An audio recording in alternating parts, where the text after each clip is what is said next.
Hello everyone. I hope you're having a great day.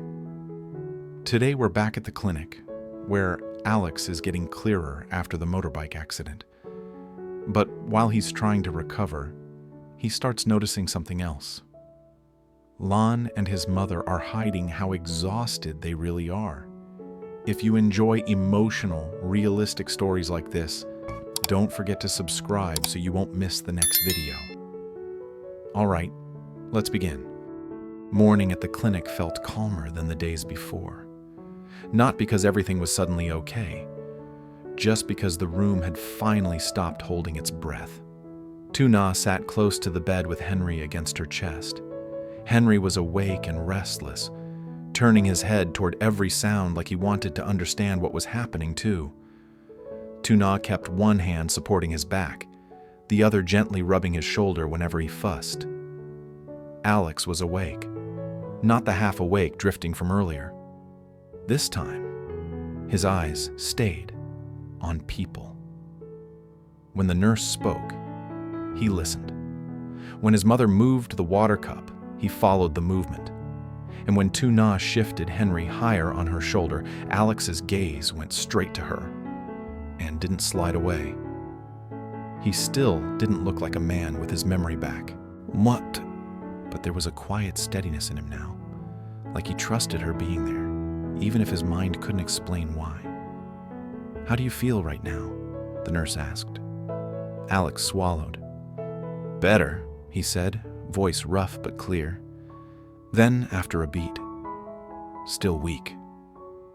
"That's expected," the nurse replied. "We'll keep it gentle."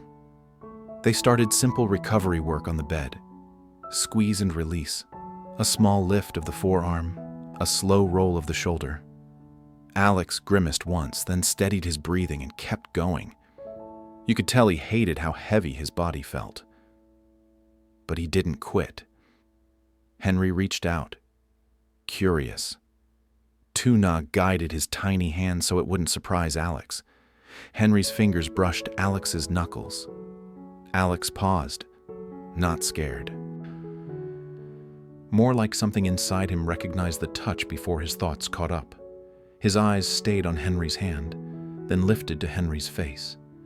Henry blinked at him, serious, then grabbed again. A faint warmth crossed Alex's expression, not a full smile, just a softening, like a knot loosening. Tu Na didn't push the moment. She kept rocking Henry and spoke low. "You're doing good." Alex's eyes flicked to her voice like it was a rope. He nodded once, as if her words helped him stay steady. After a short rest, the nurse placed a pen and paper on the tray. "Let's try writing a little." Alex stared at the pen. His fingers trembled when he picked it up. The first line came out crooked and he frowned, frustrated. Tu Na watched his face more than the paper. "Breathe," she said softly. Alex exhaled and tried again. This time the letters formed, slow and uneven, but readable. He set the pen down like it weighed a ton. His mother blinked hard and looked away for a second, then came back with a calm voice. "That's good," she said. "That's enough for now." Alex rested his head back. A mild pressure touched his temple and he paused. "You okay?" Tu Na asked immediately. Alex nodded. "Just here," he muttered, tapping near his forehead. "When I try." The nurse didn't seem alarmed. "That can happen," she said. "We'll pace it." Time moved in small pieces. A sip of water. A couple more gentle movements. A quiet pause so he wouldn't get overwhelmed. Then Lon arrived. "See." She stepped in with a soft smile and a careful tone, like she'd promised herself she wouldn't bring stress into this room. "Morning," she said. "You look more awake today." Alex stared at her longer than before, focused, working.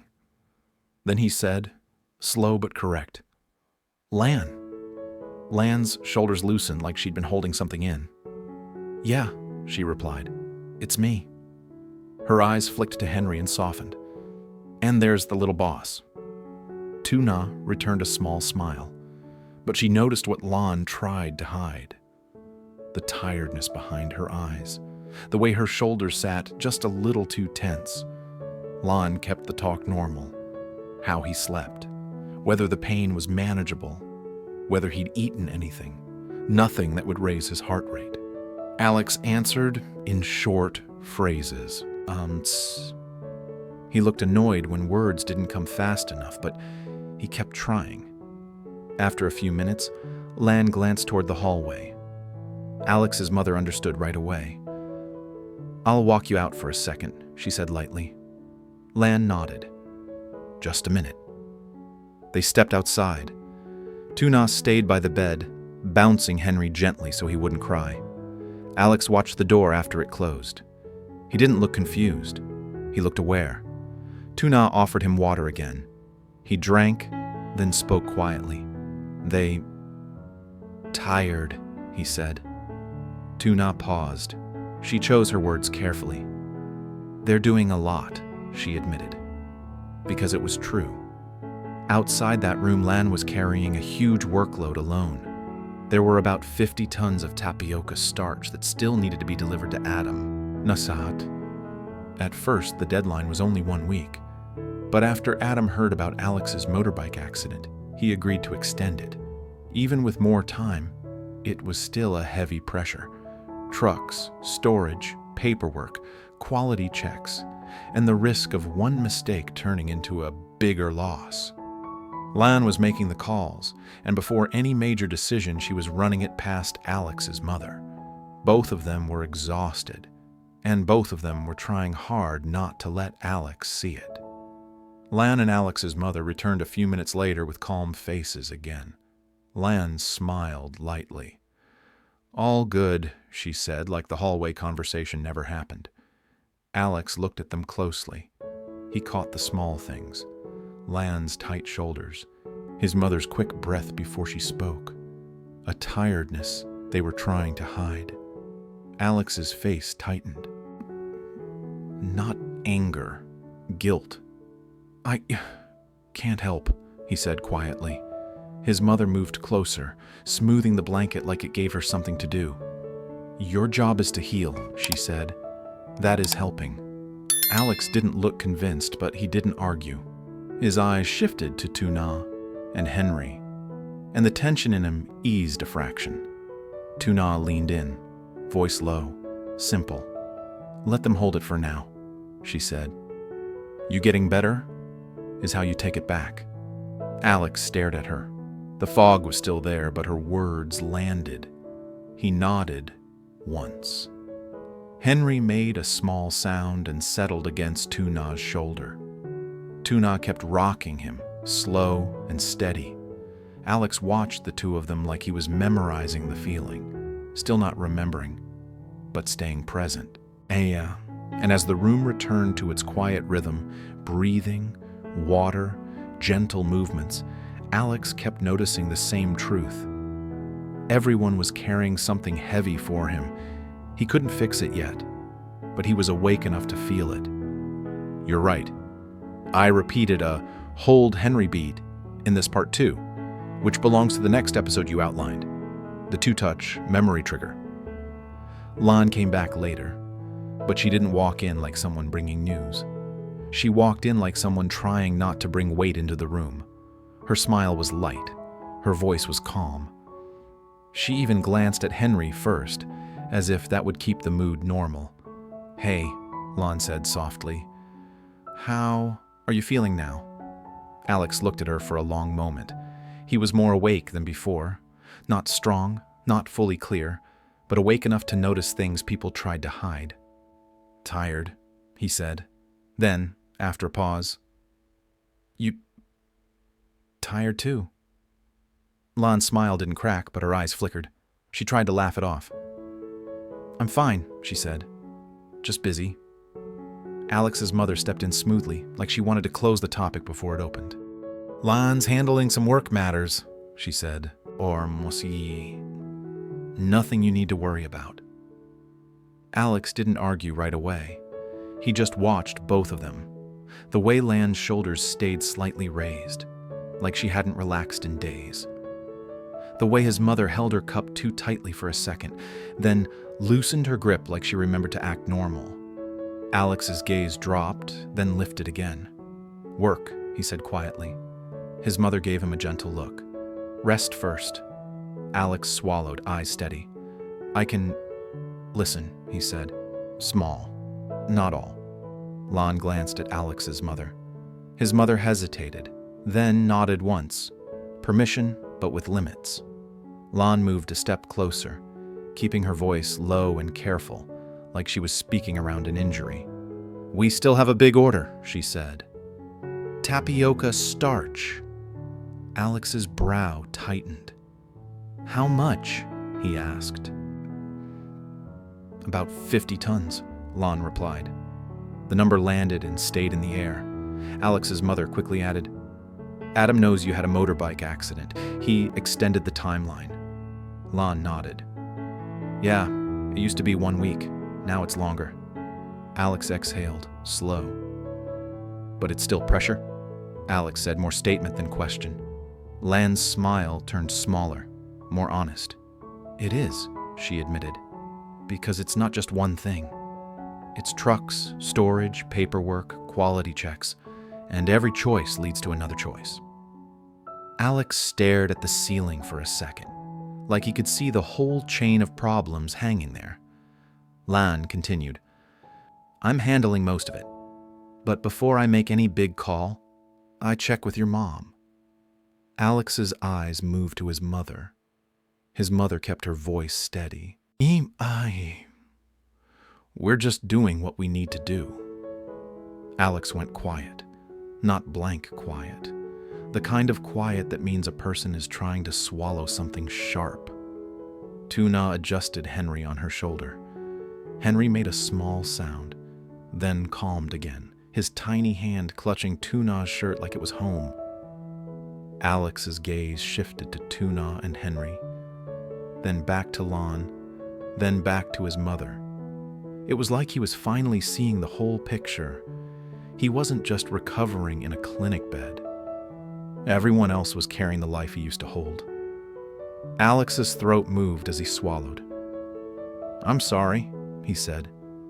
Lon immediately shook her head, smiling again like she could erase the words. "Don't be," she replied. "It's okay." Alex didn't let it go. "I left everything for Itra said, voice rough. "Enki on you." Lan's smile stayed, but her eyes softened. She didn't argue anymore. She just tried to keep it light. "We'll manage. It's not the end of the world." Alex's mother touched his blanket near his shoulder, gentle. "Don't think about it," she told him. "You're injured. This is exactly why we're here." Alex's jaw tightened. "I hate it," he said quietly. "I hate being like this." Tuna leaned closer, careful not to crowd him. "You're not useless," she said, steady and simple. "You're healing." Alex looked at her like he trusted her voice more than the room. Tuna kept going, calm, practical. Adam extended the deadline. That means there's still a path forward. Lan isn't alone. Your mom is making decisions with her. The only thing you need to do is get stronger so you can come back the right way. Alex stared at her for a long beat, breathing slowing down as her words settled. Lan's expression softened too, like she'd been holding her own stress in her throat and finally had space to breathe. "We're hiding it because we don't want you stressed," Lan admitted gently. "That's the truth." Alex blinked slowly. "Thank you," he said, voice low. His mother tried to smile. "That's enough talking." But Alex still looked bothered, like his mind couldn't stop reaching for the work he couldn't touch. The nurse came in and suggested another short round of gentle exercises. Small movements, rest, water, repeat. Alex did them. Slower this time, but with stubborn focus. After the nurse left, Lan stayed a moment longer, then stepped toward the door. I'll go handle a few calls, she said.